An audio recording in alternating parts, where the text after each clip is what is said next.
Welcome to this series of videos. I'd like to start this first segment with a brief and simple history and some methods of netting on the Gulf Coast. We'll develop this timeline chart as we go along to give us a general overview. The vertical axis is just calibrated in high and low to give us a relative picture. The earliest type of net found was a seine net, 6,000 years ago or 4,000 BC. So we could write that in here. Seine.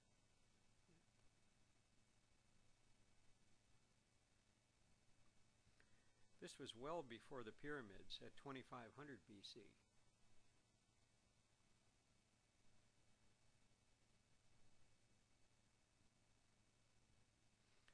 This type of net had floats along the top and weights at the bottom, and it hung vertically in the water.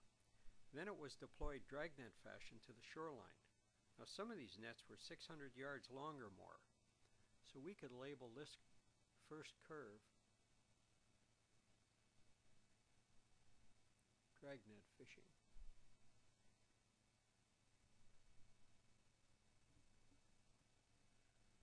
Now here's how these nets worked. I'll draw a shoreline here.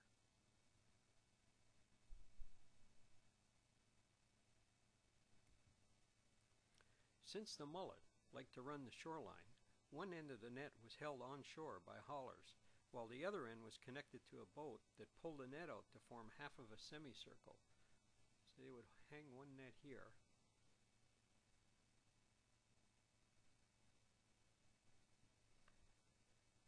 and there they sat and waited out in the open. And a guy called a striker sat on an elevated chair at the far end, something like in a lifeguard seat, and he watched for schools of fish approaching. So the striker would be here at the far end of the shoreline. Now at the right time,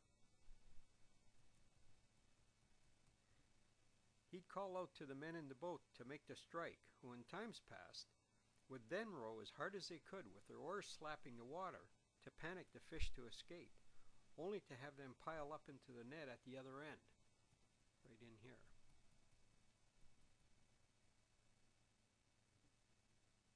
This set in even more panic, causing them to turn back to find another escape route, like so.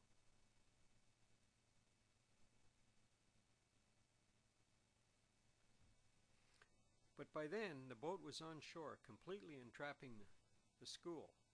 Now the prop wash and noise from an outboard would produce the same result. So this would close up like this. And this was called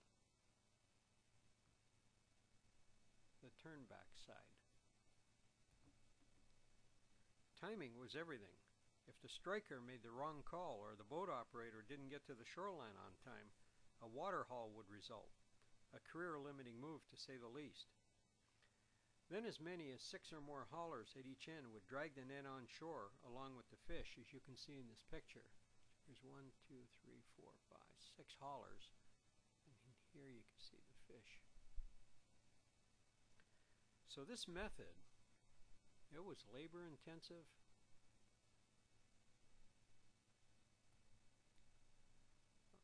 Timing was critical.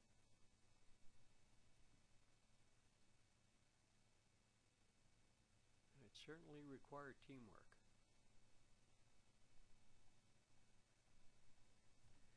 From the earliest of times, these fish were salted due to the lack of refrigeration, and they supplied consumers all along the Gulf Coast, the southern states, and even as soldiers from the Civil War all the way up to World War II. But between the 1960s and the 1980s, most commercial dragnet fishing disappeared as demand for salted fish dropped, as more imported fish became available from foreign countries such as Cambodia, Vietnam, Taiwan, China, South America, and who knows from where else. The inability to develop broader markets also led to the seine net's demise. So now we can draw this curve of foreign imports that had an impact and then complete this dragnet curve down to nearly zero, like so. We'll use a different color for the imports. So we could show that doing this. So we can call this one foreign fish. So now only boat deployment of nets remained. And we can draw that curve in here. Now this type of mullet fishing goes way back and continued full bore until 1995. So we could put our marker right here at 95, draw our curve out to here, and label this one boat deployment. Gill nets. This went back hundreds, if not thousands of years. Here's one method how this worked in a one-man operation. The netting was organized on the rear deck here. One end of a rope was tied to the bottom of the net and a weight on the other. And this weight was brought forward alongside the boat operator up front, right here. It was then thrown over the side when he spotted a school of fish. So let's draw our school of fish right here. And imagine him parked here at the time he spotted them. So he would throw his weight over the side, like so, and then he'd start motoring to encircle the fish in decreasing circles all the way into the center until he ran out of net. The noise of the boat and the prop wash would panic the fish to get away, only to drive themselves into the mesh, so they would come in here and pile up. The initial circle needed to be closed quickly because, as in the dragnet method, the fish would pile up here and they would turn back, looking for another opening, but the succeeding circles surrounded them like a noose.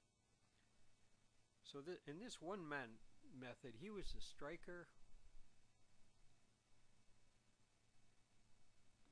he was the hauler, and he was the operator. He was totally accountable.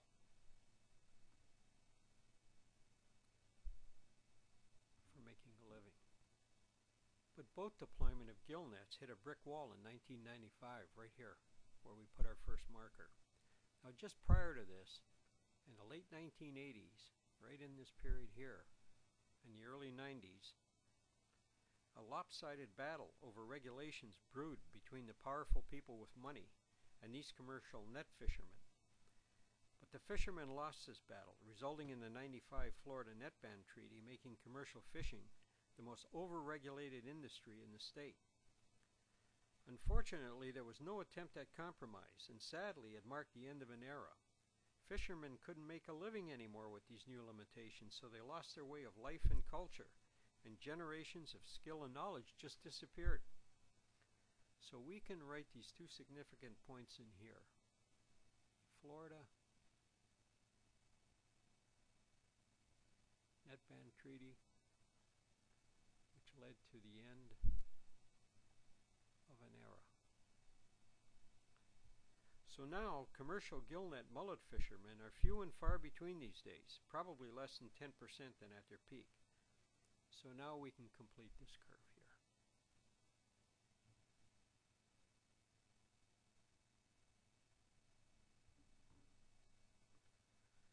Our last net, the Spanish cast net, was introduced by the Spanish conquistadores in 1548, or 50 years after Columbus discovered America. So we could show that net in here and label it the Spanish cast net. It was brought in here 1548. Cast netting has survived all these years with minimal regulation and is more popular now than ever. So we could show that like this. And this could possibly be the last net standing. Because if you examine this timing chart, you can see that in this critical period of 35 years,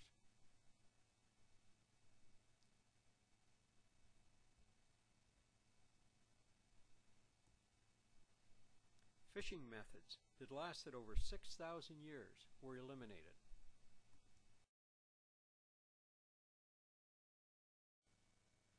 The most popular commercial net boat was this one here. If you were down on the coast during the day of the rotary dial phone and public telephone booths, then you'll remember seeing this type of boat all along the Gulf Coast. Since the 1995 net ban, these boats have all but disappeared.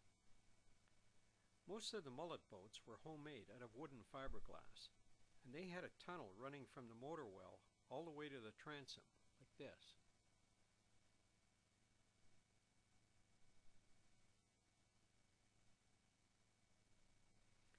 So the most common name for this boat was tunnel boat, and much less often well boat, due to the unusual placement of the motor in a so-called well.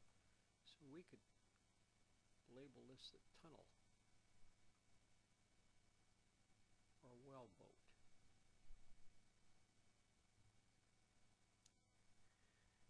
This is an enlarged view of the motor well here. You could see how big it was on some of them. Of course, this in here was the tunnel. Their length was 19 to 22 feet, and they were powered by 25 to 40 horsepower outboard. They were wide and flat bottomed, and in combination with its tunnel could run skinny water. Some even doubled up on the bottom fiberglass for jumping oyster bars. A second type and much less popular boat for commercial fishing is the airboat. Gill nets are deployed from the foredeck with many extra precautions to avoid any netting or lines getting caught in the prop. And these boats can cover a lot of water in a hurry during the hunt and are usually the first man out to the fishing grounds in the lowest of tides. Taking a cue from the elevated striker in the Scene dragnet days, the jacked up seating well above the gunnels provided a distinct advantage for fish spotting due to the wider field of view and the sharper angle looking down.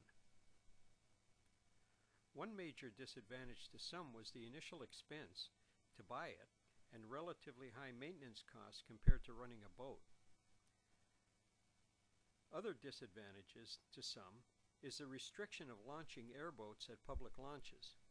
This can force the fishermen to launch miles away from the fishing areas when they can only be a few hundred yards from public access. In spite of these disadvantages though, and with the cash to afford one, if you took just one ride in one of these tricked out airboats, you'd probably buy one. Not to be denied, the more innovative boat fishermen quickly picked up from the advantages of the elevated striker and copied the airboat implementation. As seen in this freehand masterpiece, they mounted the outboard on the transom and tricked out a jacked up single seat and controls like this. Once a pot of fish was spotted, the operator would step down a couple of steps like so to a raised platform on the foredeck and cast or release his nets. These seats were mounted 6 to 8 feet above the floor, higher than in most standard airboats, so a wide, flat-bottom boat was required. And these modifications restricted this boat to the calm flats, bayous, and very wide, slow turns. Another type of tricked-out boat with a less extreme takeoff and jacked-up seating is this John boat. This particular one is used to chase mullet and long line for reds and trout on the flats, and it's designed for a one-man operation. The control panel and steering are raised 5 feet on this boat and can be driven sitting or standing, allowing for small trips offshore. In calmer seas, an additional 2 feet in height from a folding step stool provides an even better field of view, so that would have been placed like in here. None of these boats can win a beauty contest, but they're extremely functional.